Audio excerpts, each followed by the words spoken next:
Nay, pengin pera? Yan, hindi ka magaling sa paghingi. Wala akong pera. Damot naman.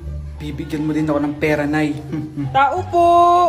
Anak, may tao ata dun sa labas. Tingnan nyo nga. Yun, Nay, nag-aaral ako.